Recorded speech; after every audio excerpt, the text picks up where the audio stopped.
Thanks a lot, Hoover Mayor Frank Brocato and City Administrator Allan with us this morning as the city is working to show some transparency about that tragic shooting at the Galleria on Thanksgiving night. And gentlemen, last half hour we talked about the investigation, what we could talk about the investigation, but we also saw some protesters arrested over the weekend. Tell us why they were not arrested, because we didn't see any arrests during any of the protests. Right, that's right, Art. Things happen quickly a lot of times during those events, and so anytime that a police officer witnesses a misdemeanor, they have a 12-month period to go back and obtain those warrants. So our officers are now working through videotape evidence from the protests and determining where we went outside, or where protesters went outside the bounds of the First Amendment. You know, the First Amendment applies to everybody. We're going to protect everybody's right to peacefully assemble and demonstrate. But when we start to have things that impair public safety, those are things that have to be addressed. So 2 over the weekend, is it possible there will be more arrests? There was one on Thursday afternoon for an isolated incident there at City Hall, and then another arrest yesterday was a warrant from previously in the week when the interstate was shut down. It is possible that there will be more arrests. There are more warrants that are out right now. And so as we encounter those individuals, it's possible that those warrants will be served. Mayor, talk about what you're hearing from citizens and also from businesses there in Hoover with all this going on. Sure. Well, you know, our citizens are devastated. They're upset about this, obviously. We had a loss of life in our city. But, you know, what I am hearing from is that they want to get through this and get to the healing process.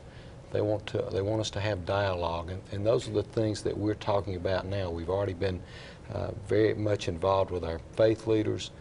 We've reached out and had some other leaders in the African American community that want to start, want to help us get from the investigation to conversation to healing. So those are the things that we're looking forward to.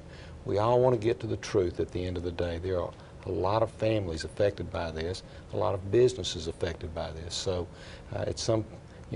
we hope sooner than later that we can start talking and having some serious conversations. Yeah, well, we've seen how this has played out. These police shootings have played out in other cities, and they have not always been good. What is Hoover doing to make sure that it's on the right side of history and make sure the right thing is done?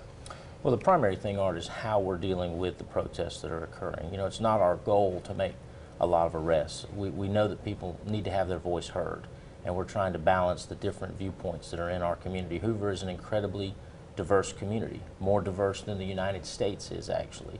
And so we're managing a lot of different perspectives, but we don't want anybody to be injured, and we don't want any property to be damaged or destroyed. Beyond that, we can deal with those protests in an effective way. And we think that the way that we do that right now lays the groundwork for what the mayor mentioned about a future conversation, so that we can move into other phases of this whole process. We're going to go ahead and leave it there for now, because I'm sure there's much more to be talked about. The situation is going to be playing out for some time now, but we certainly thank you, Allan, and also Mayor Brocato. Thank you for Thank you so much, you guys, for coming in, and we'll be talking to you. Keep us updated. Absolutely. All right, guys. Thanks a lot. Lee.